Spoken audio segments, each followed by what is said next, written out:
On March 13, 2013, Cardinal Jorge Mario Bergoglio of Buenos Aires, Argentina, was elected the 266th Pope, following the unprecedented resignation of Pope Benedict XVI. Cardinal Bergoglio took the name Pope Francis. From the very beginning, Pope Francis was considered a mixed bag by reporters and commentators who followed the progress of the conclave. However, in these times of crisis and radical change, this papacy was anticipated with great promise and hope.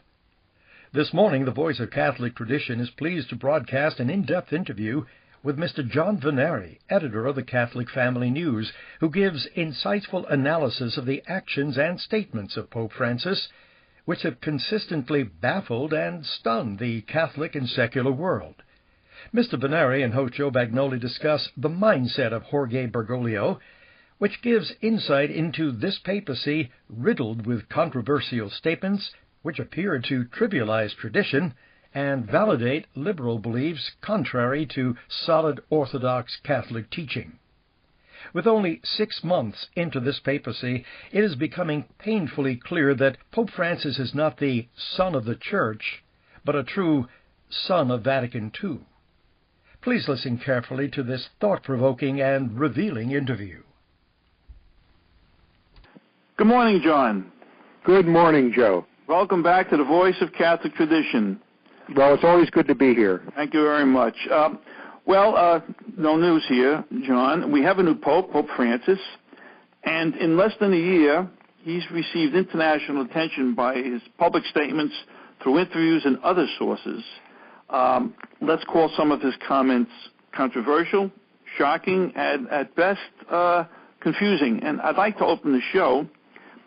I want to get your impression. How would you, we're getting all sorts of things from the press, television, all over.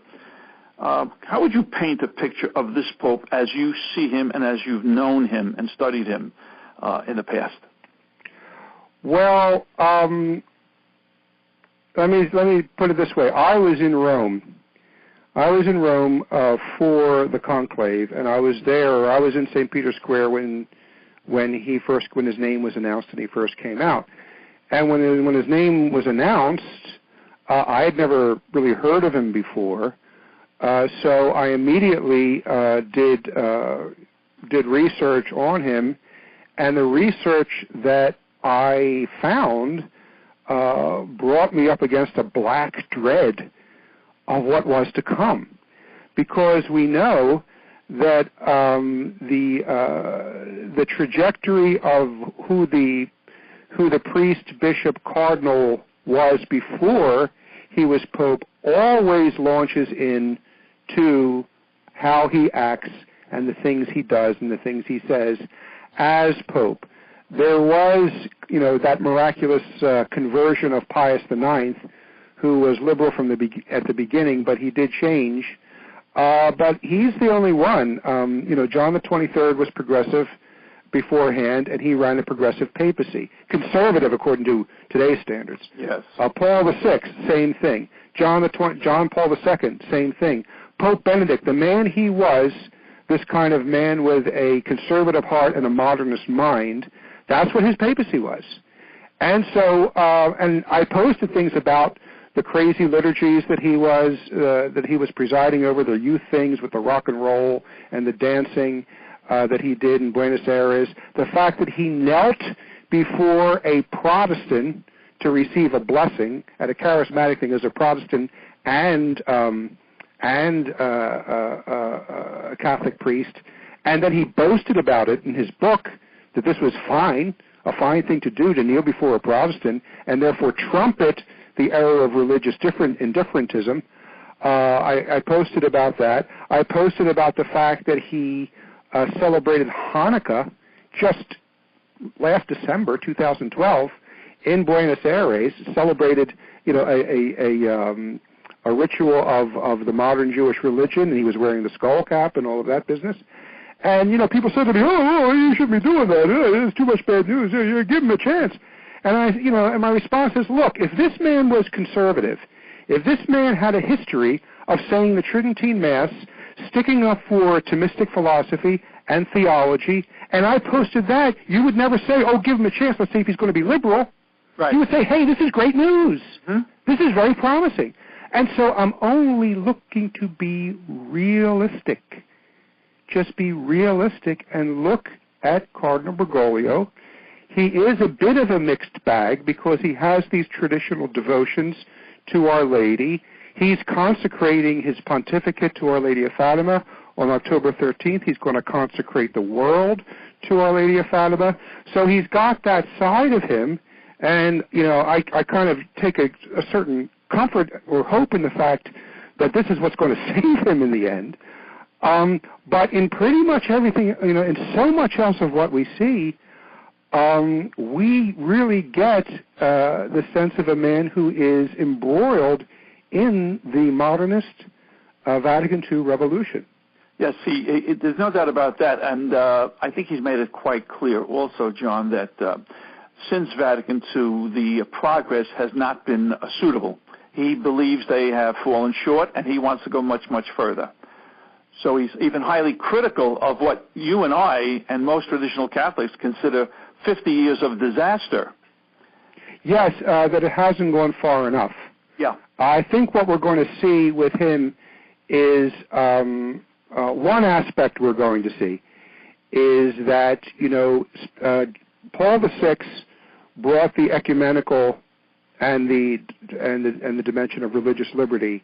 You know, he took it so far. It was under Paul VI, of course, where Catholic states were getting letters from the Vatican saying, remove any reference to Catholicism from your constitutions and become a completely secular state. Yes. You know, what did we have there? We had the traditionalists cringing, and we had Freemasons cheering, as they cheer ecumenism, because ecumenism is basically a Masonic orientation. We have the Freemasons themselves saying that ecumenism is the stepchild of Freemasonry, because indirectly or directly, however it's practiced, it places all religions on the same level. So Paul VI did that. John Paul II, then, he was actually a true leader, because he saw the direction he wanted to take the church, and he took it there with cardinals and, you know, Vatican cardinals and advisors kicking and screaming. He was advised not to do the pan-religious meeting of Assisi. He was advised not to do, and they were begging him not to do the apology program. I remember seeing a video where he talked about men telling him, do not go to Canterbury and pray with the Archbishop of the Archlayman, rather, of the Anglican Church. Don't do it. And he said, no, I will do it. He was a leader, but he was traveling in the orientation of Vatican II, and he was pushing very much the concept of ecumenism, the concept of religious liberty, very much pushing that way forward.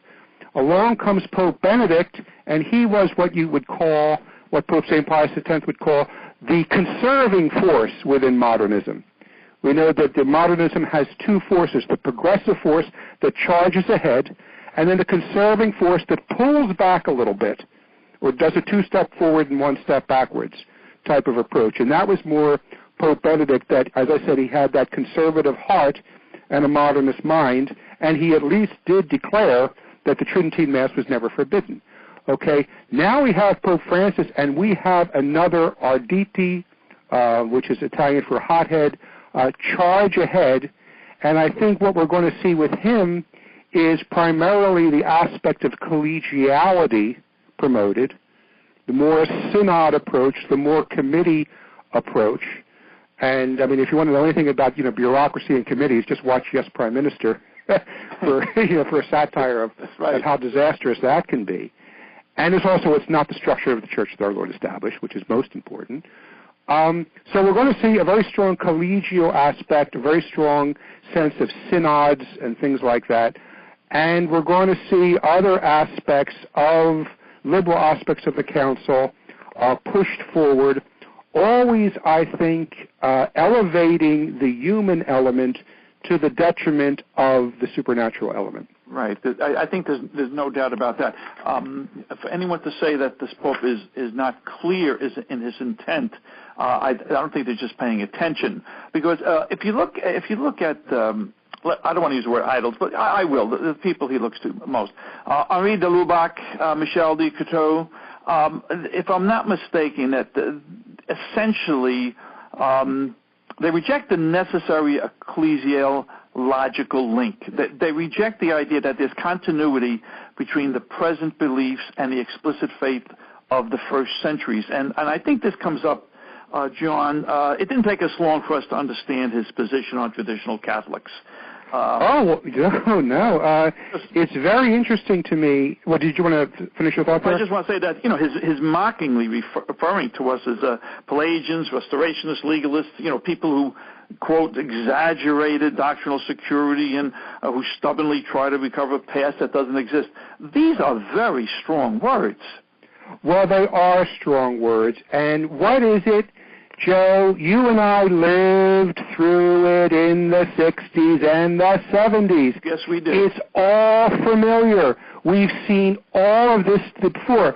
The pompous, arrogant mocking of sacred tradition, of everything that we hold dear. This is what we got in the 60s, this is what we got in the 70s, and this is what we are getting from Pope Francis. And it's nothing to be proud of, and it's nothing to try to defend. And this is what we're up against here. Take a look at the overall pattern of what he does. Okay, just take a look. Practically everything he has done so far, especially in this, dealing with the press, and just going straight to the press, bypassing the encyclicals, bypassing using apostolic letters, bypassing using motu proprios, bypassing using the normal structures. Okay? He's just discarding the normal structures. The term I coined is Pope Francis is too humble to follow the rules. He's too humble to follow the rules. Right. And so, but these, so he gives these statements to the press that are causing, as you said, confusion, disorientation. They are not clear. They are very sloppy. And Catholics end up fighting one another as a result. Did he mean that? He couldn't have meant that. And even, the petulancy of the National Catholic Register, who just tried to defend everything he says, and the people like us who recognize the reality of the problem, they call us Pope haters. Absolutely. That's the terminology. I'm sorry, National Catholic Register. That's the tactic of homosexuals. Right. Homosexuals call you a hater, and the National Catholic Register has debased themselves to that level, making a personal attack. Well, they call us Pope haters. We don't hate the Pope. We don't hate anyone. We love the truths of the faith.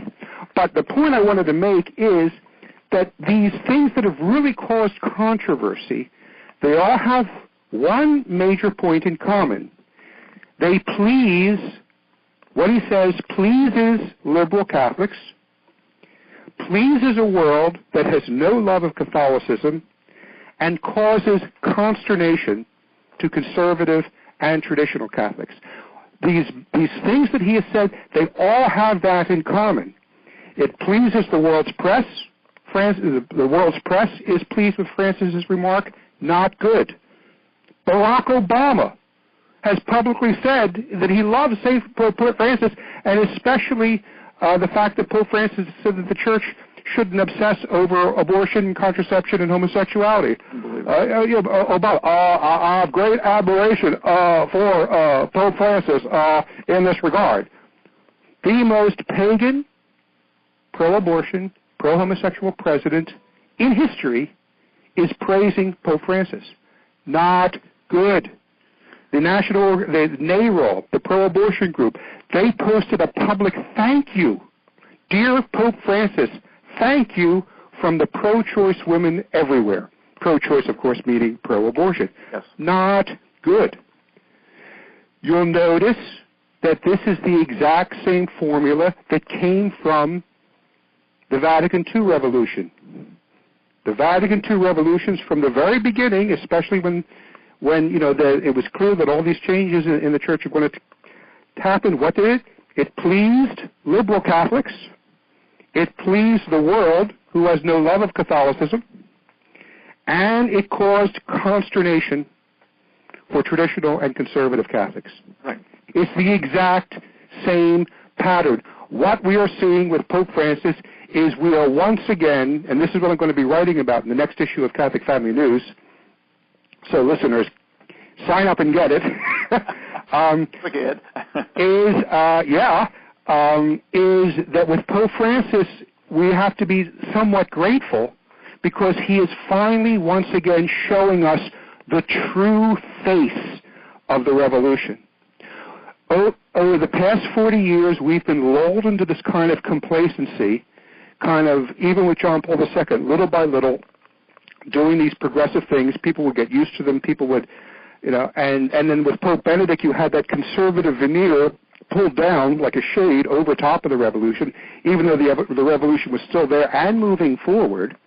John Paul II visited one synagogue. Pope Benedict, in 26 years, Pope Benedict visited 3. Right. Okay, it was still moving forward, and now the mask is torn off, and we're seeing the revolution as it really is, and it's having the same exact effect. It pleases liberal Catholics. Hans Kung loves Pope Francis. It pleases the world that has no love of Catholicism. Obama and pro-abortion women saying thank you, Pope Francis, and it causes consternation to conservative Catholics and traditional Catholics. Well, I guess you can then. The old saying, you can judge a person by the friends they keep. And here it is. And here it is blatant. And then there are statements. I just wanted. There's so much in front of me, and I know there's so much in front of you, John. This one quote here. Religion has the right to express its opinion in the service of the people, but God in creation has set us free. It is not possible to interfere spiritually in the life of a person. That's coming from the Pope. Okay, if I was teaching freshman high school and someone wrote that as an answer to a question, I would fail him. Yeah. I would fail the 13-year-old. Yes. Who should know better. I don't have that. See, I'll tell you a lot of things about Pope Francis, and that is a number of things in what he says, if he would finish the thought, might be able to be giving a traditional definition. If he would finish and clarify, but he makes these statements and leaves them as is. Yes. For example, I'm probably going to ask you to read that quote again to me because I don't have it in front of me, but where he said elsewhere that each of us has,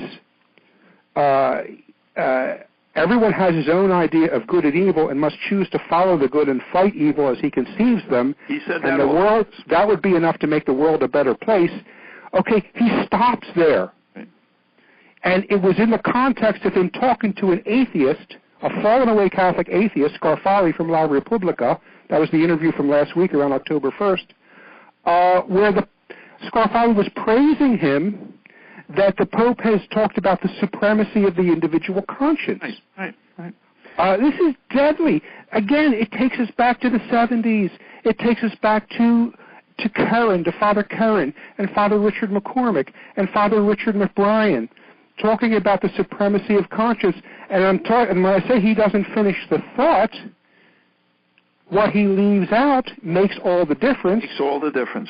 He does never say that the Catholic is duty bound to form a correct conscience according to the principles of natural law, according to the principles of divine law, according to the principles of the Ten Commandments. You can't, just try having a basketball game where everybody follows their own rules. Right. Because the end justifies the means and I want to win. There'd be an outcry. There'd be a greater outcry. There's a greater outcry about not obeying the rules of sports than there is of not obeying the rules of God. Oh, absolutely. And I will read that back to you again because there's one little part in here, John. I quote, religion has the right to express its opinion in the service of the people. And this part here, but God in creation has set us free. What does that mean? Well, that is a statement. First of all, it is part of the Vatican II revolution, the beginning of it. This new notion that of religion at the service of the people. Mm-hmm. Now, what that's done is it's taking the two great commandments, it's cut off the first one and elevated the second.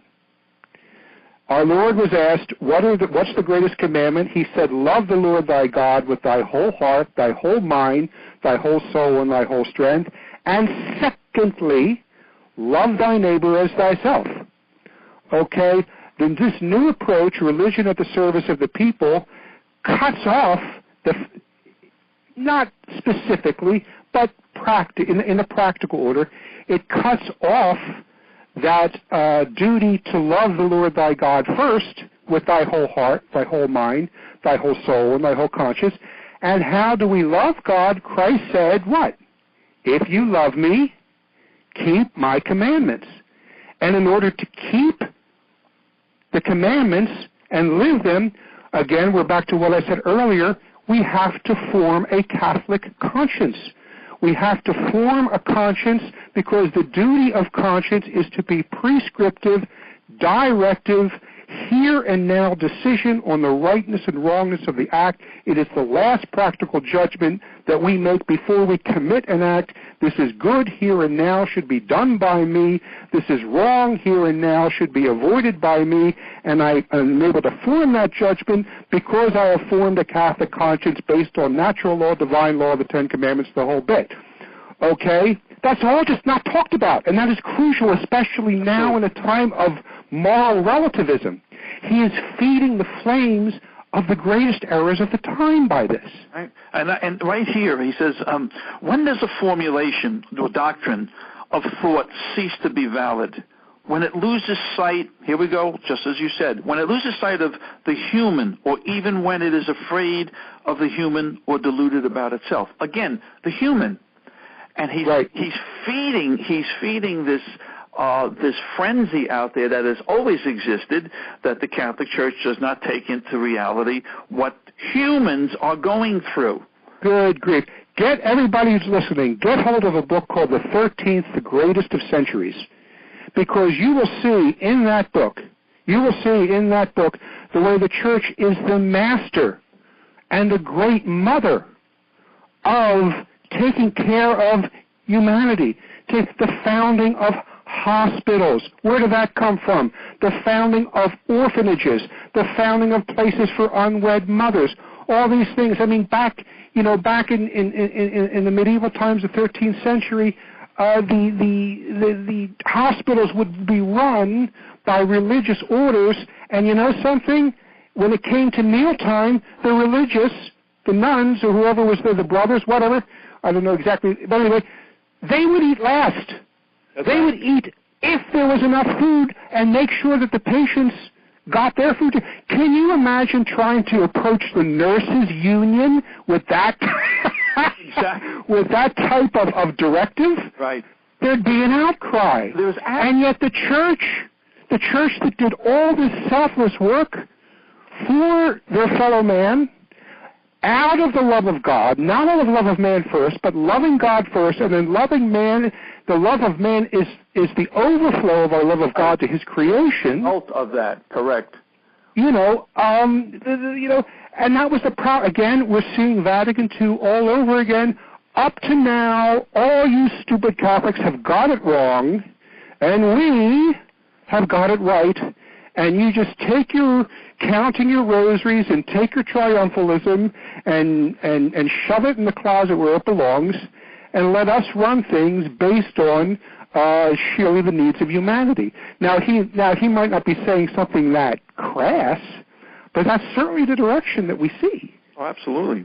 It's out there, and he is constantly feeding those out there who want to use what the Pope says, and you made a very good point that he doesn't by what he does not say is extremely important. And it's everything. And there's someone that wrote in the American Spectator, George Neumeyer. Yeah, he's pretty. Yeah, he's called the shots right from the beginning. He says, I love what he said. He says, none of this repositioning will take place at the level of official teaching. In other words, he's going to stay away from doctrine. No one's going to say he's flirting with doctrine. Well, we wonder. None of this repositioning will take place at the level of official teaching. But this is what scares me, John. At the murkier levels of tone, emphasis, and appointment.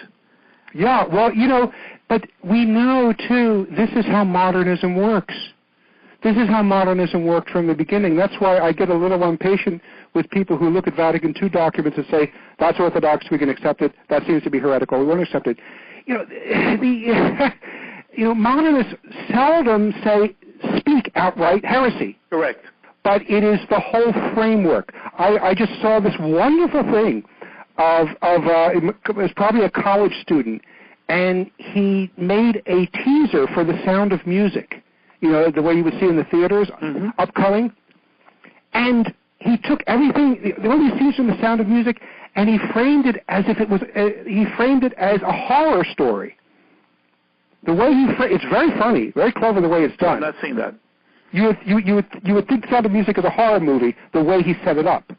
And that's a lot of what they do, is they frame everything differently. Correct. They distort reality by the way they frame it, but what they choose to emphasize, and as we said earlier, what they fail to affirm. For example, I don't know that you'll find in Vatican II that there is salvation outside the Catholic Church, but in Vatican II, the decree on ecumenism, the Presbyterian observer, he rejoiced that nowhere in there will you see the affirmation that there is no salvation outside the Catholic Church. They just don't talk about it. Exactly. And this is how they operate. That's why it's a mistake to just take what I would call kind of a rabbinical approach. Well, this is orthodox, this is savors of heresy, this is heresy. It's much bigger than that. The modernist orthodox by overwhelming you with an orientation and with an atmosphere. And this is what we see happening here, I think. Well, I think so. I absolutely think so. And Neumeyer also said in an article written that he entitled "When Paul Corrected Peter," he said, "This is what Let us not forget that the Pope is a liberal Jesuit. Okay." Yeah, that's for sure. People just don't discuss that. He said, just look at the U.S. Congress. It is overflowing with Jesuit graduates who have abandoned the faith and support abortion and gay rights. Oh, so pastoral Jesuits, heal thyself. Now, talk about enabling not only those who are not Catholic, who have been looking for an easier moral structure all along, but those people who do call them Catholics. How do we go with this now? Where does this stop? How much power is he now giving out across the board to all of these people? How much damage will be done here, John? Well, a tremendous amount, because when he made that statement in America Magazine, it was an incredible statement where he talked about the church obsessing. Yes. the church obsessing over abortion, homosexuality, and contraception. Here he says, we cannot insist only on issues related to abortion, gay marriage, and the use of contraceptive methods. Ellipsis, the church's pastoral ministry cannot be obsessed with the transmission of disjointed multitude of doctrines to be imposed insistently. Again, if I was teaching high school and a high school freshman wrote that, he would fail. You know why I fail him? I mean, it is wrong on so many levels. Well, it's wrong. First of all, what does it do? As Pope, first of all, I'm still looking for bishops who obsess over these things. Do you know of any? John, all I know is that they had to hold workshops for parish priests in order to encourage them to even discuss abortion from the pulpit. Right, yeah. Timothy Dolan, Cardinal O'Malley. Right. These people that we have, I don't see them obsessing. I mean, Timothy Dolan left town when they were discussing. He was on the other side of the country when they were passing the so-called gay marriage legislation. That's right. He left completely. Even the New York Times said if anybody could stop this, the Catholic Church would, and they ran from the fight. New York Times said that, and they were correct. Where is this obsession? I'd love to see it. But what that statement does is it gives these Vatican II bishops who did practically nothing anyway, this gives them the quote-unquote justification now to do absolutely nothing. Nothing, right. Or even, next to nothing. No. Then the amazing thing I see, and it shows, I really think, he has to, he was studying with the Jesuits in the 60s. The people I know who studied with the Jesuits in the 60s and 70s either lost their faith or came very, very near losing their faith or ended up to be progressive Obama Catholics. Correct. That is what the Jesuits are giving now. In fact, I don't know if you know it or not, but the problem of homosexuality in the Jesuits is so great. Do you know what the nickname of Jesuit presidents are? Priest presidents? No, I don't. The gallery owners. Oh, boy. The gallery owners. There's very strong, and so the Jesuits are gone. They're gone. When I heard that a Jesuit pope had been elected, again, it was just this black dread. But I want to return to this one thing where he talks about abortion, gay marriage, and the use of contraceptives. And he gives the impression, again, because he's sloppy in these things, he uses a term, a disjointed multitude of doctrine. Joe, abortion, homosexuality, contraception are not disjointed. They all flow from the same moral principle that it is never lawful to exercise an act and reject the end for which the act is designed. That's what contraception does. If I would go to your house and you would give me a meal, and I love pasta and sausage, and I this is really good, and I spit it out. I take another bite and spit it out. Would you invite me to your house again? Hardly. No. Why? Because the act is grotesque. Because I have rejected the purpose of eating, which is to swallow and provide nutrition so I can live. So it's the one principle. It's never lawful to exercise an act and reject the end for which the act is designed. That's the problem with contraception. That's the problem with abortion. That is the problem with homosexuality. It is one principle. It is not disjointed at all. Well, there was quite a reaction to that statement. It's coming from across the board, and it doesn't make sense. It doesn't make sense that the Vicar of Christ would make that statement. Yeah, any Catholic, let alone. Yes, any Catholic, and that's the next point I want to get to. Here's a quote from Pope Francis, and I'm going to ask you a serious question based on this. Quote unquote. Do you need to convince the other to become Catholic? No. Go out and meet him. He's your brother. This is enough. Go out and help him, and Jesus will do the rest. Now, let me ask you. Statements such as this and other statements we've discussed made prior to the Second Vatican Council, how would they have been treated in the Catholic world? Well, if he wrote that in a book, the book would have been placed on the index of forbidden books. Absolutely, and it is not allowed. It would have been placed on the index. If he said it publicly, he would have at least been called before Pius XII's Cardinal Ottaviani's Holy Office and said, "What are you doing?" And he either would have had to correct it, or, as would happen with John Courtney Mary, he would be silenced. Mm-hmm. And also probably not allowed to teach in any institution whatsoever, not even Catholic kindergarten. Absolutely. And this is what we are now living with on a day-to-day basis. And if anyone thinks that we're being too hard, I want to give a quote from a very prestigious Catholic moral theologian named Germain Grisey. He's a layman. I remember Monsignor William Smith, who is professor of moral theology at Dunwoody Seminary. He really held Germain Grisey in high regard. He called him a card-carrying heavy. Okay, not card-carrying communist, but as far as he's not a communist, card-carrying, really super qualified moral theologian. Okay, he had high respect for him. And what's happened with this Pope Francis revolution is that so-called conservative Catholics, people like Janet Smith, people like Steubenville graduates, are now piping up and saying, well, wait a minute, something's wrong here. And this is causing confusion, and these statements don't have to be taken as things that we have to which we owe assent.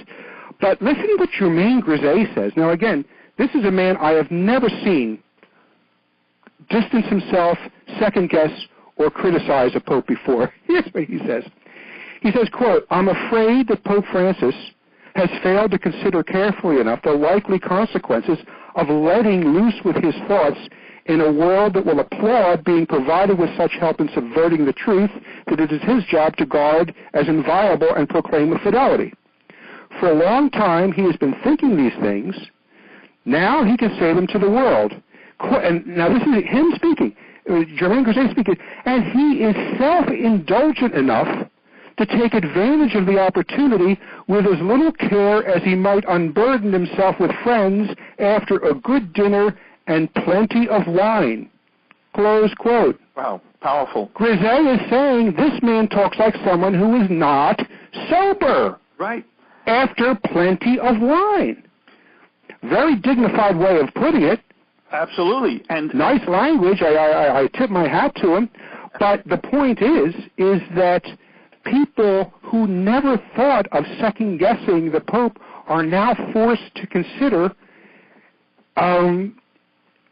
we can't assent to this, and we have to resist it. Absolutely, and for those who for everyone that is coming around and starting to question, there are many others, unfortunately, within the church and outside as well, who are treating papal opinion, as doctrine, or nearly doctrine. And I'd like to quote something here, John, from a book written back prior to Vatican II by Father Hurley. Okay? Mm-hmm. First of all, he says, what is meant by the infallibility of the Pope? Now, by infallibility, we simply mean this. The Church believes that when he, its head, speaking as its supreme pastor and chief shepherd, is defining a doctrine of faith and morals to be held by the entire Church, he is protected from error. Now, by quote-unquote defining a doctrine, it is simply meant to make a public declaration of what the Church believes, not of any new teachings, because this cannot be. The deposit of faith was closed with the death of the apostles. After that, nothing would be added nor taken away. Hence, to define a doctrine is simply a public declaration of what has always been the teaching of the Church. Mm-hmm. And well, that's it. You know, we see in Vatican I that Catholics are bound, now this is a dogmatic definition, a dogmatic statement, that Catholics are bound to hold to the Catholic faith, and this is the term they use, in the same meaning and in the same explanation as the Church always taught. The oath against modernism picked that up, where the priest taking the oath would swear that he would reject the idea that doctrine can change over time, and that he will hold to the faith taught in the same meaning and in the same explanation as the Church always taught. That terminology, the same meaning and the same explanation, Vatican I didn't invent that. That goes all the way back to St. Vincent of Lawrence in the 4th century, who lived at a time of doctrinal instability and talked about the fact that in order to keep our balance, we keep to the Catholic faith in the same meaning and in the same explanation as the Church always taught. Now, that is the true definition of tradition. That is what we are bound to, and that is, as we said earlier, something we never hear repeated from any of the post-conciliar popes. Tell me when you heard Paul VI tell us that we are bound to keep the faith in the same meaning and in the same explanation, or when you heard John Paul II say that we're bound to keep the faith in the same meaning and the same explanation, or Pope Benedict XVI. What he did is he came up with a new definition of tradition, this so-called hermeneutic of continuity, and he refused ever to use the term accepting the faith in the same meaning and in the same explanation, and that is because if he did that and said that, the first thing he'd have to throw away is Vatican II's ecumenism and Vatican II's religious liberty.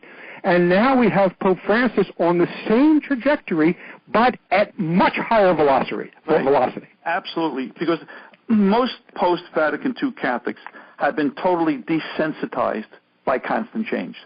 They don't even know that things are changing. Right. And that's frightful.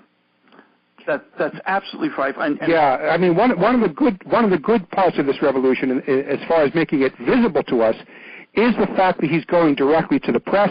And secondly, if we think about it, the Vatican II revolution took place prior to the age of the Internet. Where people were not getting information right away, right, and people were not responding right away. Very good point. Very good. And so now we've got this, and so I mean, I am seeing things. I am seeing shock, consternation, all of these things. I'm seeing this from dedicated Catholics, as I said, who never thought of questioning the Pope before. Absolutely. Now they're finally realizing what the true doctrine of the papacy means. It doesn't mean that he can just say anything he wants, and we have to go along with it. It's never been papal teaching. What was it? I think Father Hess talked about a pope in the 6th century who was going to change one word of the canon, and the people in Rome just rose up in defiance and basically said, "Who do you think you are?" One word. Well, we're running over here, John, but this has been wonderful, and we have to pray for the Pope. We definitely have to pray for We do. Fatima says, pray a great deal for the Holy Father. And, a lot of the things in Fatima are indirect prophecies. I think at the time, the people, and maybe even the seers, well, they had the third secret, so they would know a little more, but the people of the time just figured, we'll pray for the Pope because he's going to be persecuted. Yeah, he's going to be persecuted, but also, I think now we can understand, or we can put forward the idea that when Our Lady said pray a great deal for the Holy Father, it's because the crisis of faith is ultimately going to come from the Holy Father. Yes, absolutely. And many people don't know that she made that statement. Absolutely. We have to understand the Pope is cunning. Pope Francis is cunning and shrewd. He is not stupid. I've heard some references, well, he's just careless or stupid. No, he's not. He's not stupid or careless or out of control. But he is, as you pointed out very clearly, and I thank you for this, John, he is totally dedicated to the reform movement of Vatican II, which he believes has not gone far enough. Yeah, what we're going to see is we're going to. I think if something doesn't stop this, we're going to see the same sort of radical things happening now that we did in the 60s and 70s. Absolutely. Yes, it's going to be with this type of speed and this type of aggressiveness. Well, we'll keep praying, John. Pray for the Pope, pray for our church, pray for tradition. Yes, and keep the faith. And don't be disturbed. No, not at all. Don't be disturbed, because when our Lord said, when the Son of Man comes, will he find faith? He's telling us really that the faith is going to be very much dwindled. And how is it going to be dwindled if the hierarchy is strong? I think, again, this is a personal opinion, take it for what it's worth, that is also a kind of indirect prophecy that the hierarchy itself is going to fail us. Yes. And we're going to have to keep to the faith, go to the old catechisms, go to the old books, the pre-Vatican II books, and you will find, as I did when I was looking for answers in the 70s, that the doctrine and the morals that you find in the pre-Vatican II manuals tally with your Catholic sense and tally with common sense and tally with a basic notion of Catholic piety. It doesn't jar you out of it the way the modern teaching does. Right, and we have to thank God for our ability to keep arguing these points. We are not being disrespectful, but we must treat a situation as it is presented to us. And John, thank you very much. Thank you for what you've done, and we'll speak to you again. One thing I will say, too, I'd ask people to get the Catholic Family News. You can go to the Catholic Family News website to subscribe, www.cfnews.org, and send me an email if you like. Okay, fine. But we'll put that in our closing statement also, John. Great. The Voice of Catholic Tradition is most grateful to Mr. John Vennari for taking the time from his busy schedule for this very important and heartfelt interview. Since the Second Vatican Council, the Holy Catholic Church has been suffering a severe crisis, evidenced by the destruction of her churches, schools, and institutions, loss of priestly vocations, and diluted faith in the clergy and laity throughout the entire Catholic world. During this time of unprecedented devastation, our Church cries out for a Vicar of Christ who will, with a firm hand, steer the bark of Peter on a steady course back to her traditions of 2,000 years and toward the reign of Christ the King. Our Holy Father is in need of much prayer. We encourage our listeners to visit John Vennari's website, www.cfnews.org, and subscribe to Catholic Family News, where you will be enlightened, educated, and inspired. Our Lady of Fatima, pray for our Holy Father. Pray for our Church. Pray for us.